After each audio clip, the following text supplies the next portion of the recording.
Okay, good morning, my students grade 8, Balfet, Falk. I am Maulima Tutiwardani Bako. I'm teaching you biology.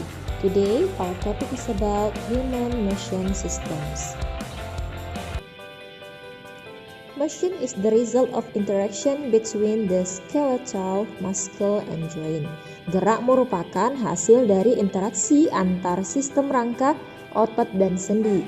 Muscle activity will move parts of the skeleton through its joints. With muscle contraction, the body will react to environmental influence, move flesh, produce strength, and move all parts of the body. So, this is made possible by the active role of muscles attached to bones or skeletons. Yes, okay, my dear students. Aktivitas otot akan menggerakkan bagian-bagian rangka melalui persendiannya. Dengan kontraksi otot, tubuh akan bereaksi terhadap pengaruh lingkungan, berpindah tempat, menghasilkan kekuatan, dan menggerakkan semua bagian tubuhnya. Jadi, hal ini dimungkinkan oleh peranan aktif otot yang melekat pada tulang dan rangka. Okay, my dear students, you must know there are two human motion organ. Ada dua macam alat gerak pada manusia, yaitu the first active organ we can call muscle. Alat gerak aktif yaitu otot. Yes, and then the second passive organ we can call bone. Alat gerak pasif yaitu tulang. Okay, my dear students, Habibi and Habibti, before we are going to the next material, Maulima will give you our learning purpose that you must get from our learning today. The first is, students are expected to be able to mention the function of skeletal system for our body. Siswa diharapkan mampu untuk menyebutkan fungsi sistem rangka bagi tubuh kita. And then the second, students are expected to be able to mention the various kind of bones based on shape, component of tissue, and the location. Siswa diharapkan mampu menyebutkan macam-macam tulang berdasarkan bentuk, jaringan penyusun, dan berdasarkan letaknya. For our body, the skeletal function is like a framework in a building. Building framework can make a building stand firmly as seen in the building here. Okay, you can look at the picture. Okay, bagi tubuh, fungsi rangka itu seperti kerangka pada sebuah bangunan. Kerangka bangunan dapat membuat sebuah bangunan berdiri dengan kokoh. Ya, bisa dilihat pada gambar.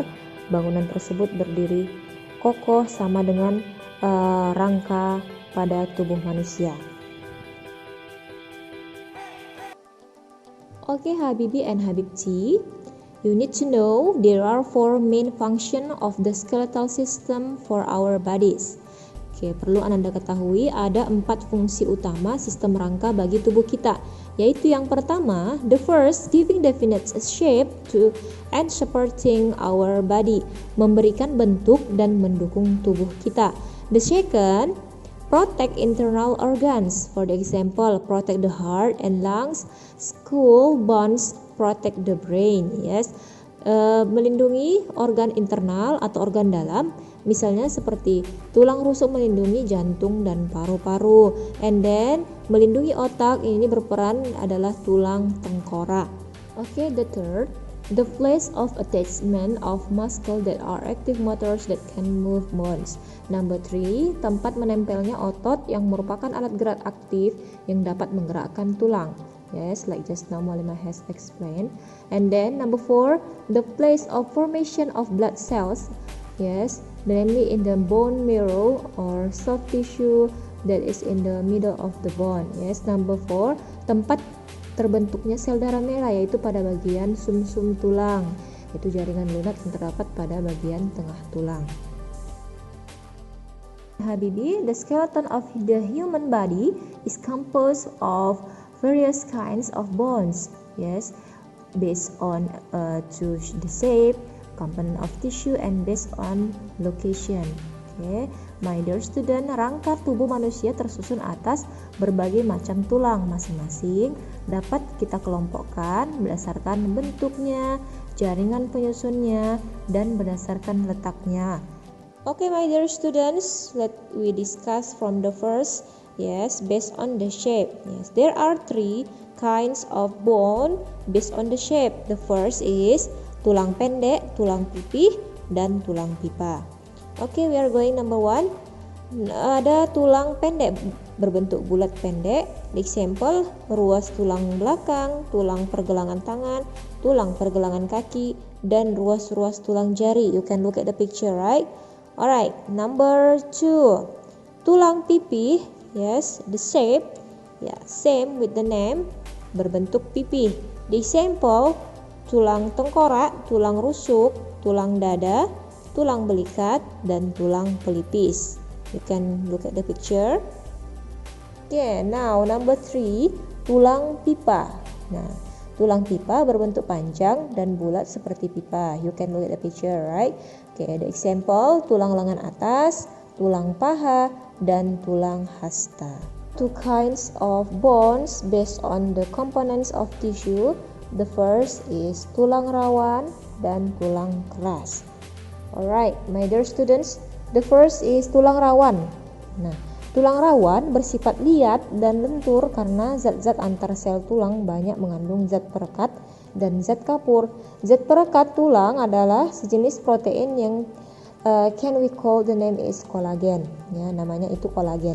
Zat ini sangat berperan dalam proses penyambungan tulang apabila terjadi tulang retak atau patah. We can call fissura or fractura, yes.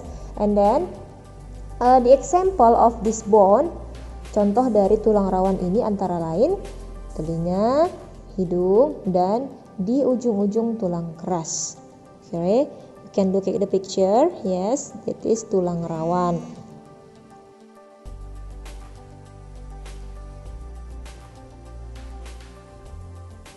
Alright, the second, tulang keras. Nah, tulang keras ini bersifat kaku dan keras karena sebagian besar tersusun dari zat kapur dan fosfor. Nah, semakin tua umur seseorang, maka semakin tinggi kadar zat kapur dalam tulangnya. Nah, itulah penyebab tulang menjadi makin keras, tidak lentur, dan mudah patah. The example of this bone, yes, contoh dari tulang keras antara lain tulang paha, tulang tengkorak, dan tulang belakang. Alright, dear students, this is the kinds of bone based on the components of tissue. Okay, maybe next meeting we can discuss about struktur tulang, yes, bone structure. Okay. Alright, Habibi and Habibti, we are going to the kinds of bone based on the location, yes, berdasarkan letaknya. Rangka tubuh manusia terdiri atas tulang-tulang yang saling berhubungan. Berdasarkan letaknya, based on the location, tulang penyusun kerangka tubuh manusia dapat dikelompokkan menjadi 3. So there are 3 kinds, yes, Habibi and Habibti. Yang pertama, the first, tulang tengkorak. The second, tulang badan. The third, tulang gerak atau anggota gerak.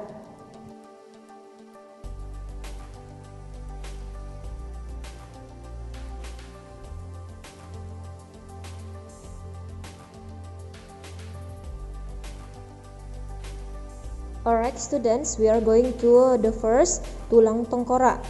Nah, tulang penyusun tengkorak terdiri atas tulang pipih yang saling bersambungan. Nah, what is the function of this bone? Tulang tengkorak berfungsi sebagai pelindung organ tubuh yang lunak dan penting. The example, untuk melindungi mata dan otak. So, this bone, the function is to protect our eyes and our brain. And then, selain itu, tulang tengkorak juga menentukan bentuk wajah. Okay, my dear students, you can look at the picture. Yes, from up, let we see. Ada tulang ubun-ubun, tulang pelipis, tulang tengkorak bagian belakang, tulang rahang bawah, tulang lidah, tulang rahang atas, tulang pipi, tulang hidung, tulang air mata, tulang baji, dan tulang dahi. also in tengkorak. There are two parts. Ada bagian kepala dan bagian muka. Yes, from our head and then the face. Nah, pada bagian kepala itu ada tulang dahi, ubun-ubun, tengkorak belakang, tulang baji, tulang tapis, dan tulang pelipis.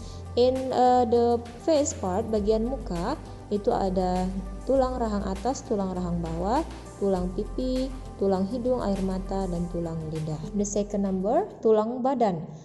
Tulang-tulang penyusun rangka badan menentukan bentuk badan dan berfungsi melindungi alat-alat tubuh yang penting, misalnya jantung dan paru-paru. Like Mualimah has explained just now from the first, the function of skeletal system is to protect the internal organs from our body. The example, our heart and our lungs. Yes, my dear students, rangka badan terdiri atas tulang belakang, tulang rusuk, tulang dada, gelang bahu, dan gelang panggul. Okay, the first we are going to tulang belakang. Nah, tulang belakang terdiri atas 33 ruas tulang berukuran pendek yang berhubungan dari tulang leher sampai tulang ekor. You can look at the picture. Yes. Okay, there are 7. Ada 7 ruas tulang leher from the up, yes. And then 12 ruas tulang punggung.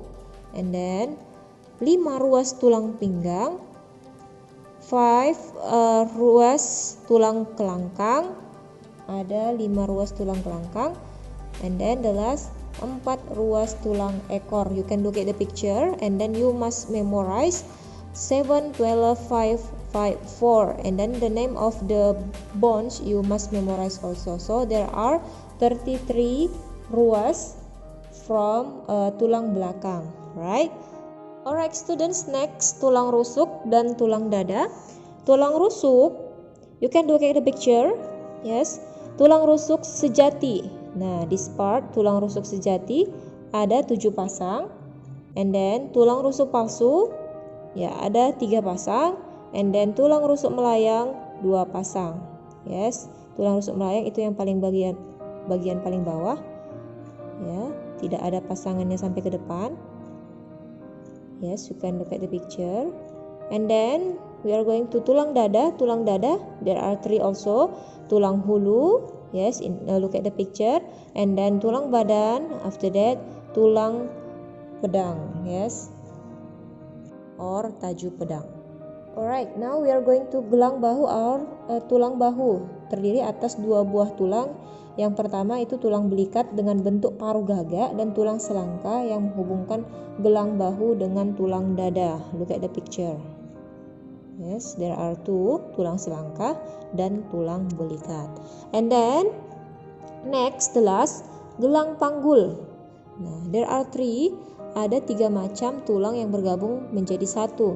Ya, ada sepasang tulang duduk, sepasang tulang usus, dan sepasang tulang kemaluan atau tulang. Nah, and then from the picture you can look at there are tulang kelangkang, tulang usus, tulang kemaluan, tulang duduk. Dan students, the last we are going to tulang anggota gerak. Anggota gerak terdiri atas 2 lengan dan 2 tungkai atau kaki. Nah, lengan disebut anggota gerak atas dan tungkai atau kaki disebut anggota gerak bawah. Nah, tulang lengan atas atau humerus berhubungan dengan gelang bahu pada ujung atasnya dan berhubungan dengan lengan bawah pada ujung lainnya. And then tulang lengan bawah terdiri atas tulang pengumpil, we can call radius, sering kita sebut dengan radius, dan tulang hasta atau ulna. Kedua macam tulang tersebut yaitu radius dan ulna berhubungan dengan tulang-tulang pergelangan tangan. You can look at the picture. Yes, this is tulang lengan atas, tulang pengumpil, tulang hasta, tulang jari tangan, tulang pergelangan tangan, and then tulang paha, tulang tempurung lutut, tulang kering, tulang betis, tulang pergelangan kaki, tulang telapak kaki, dan tulang jari kaki.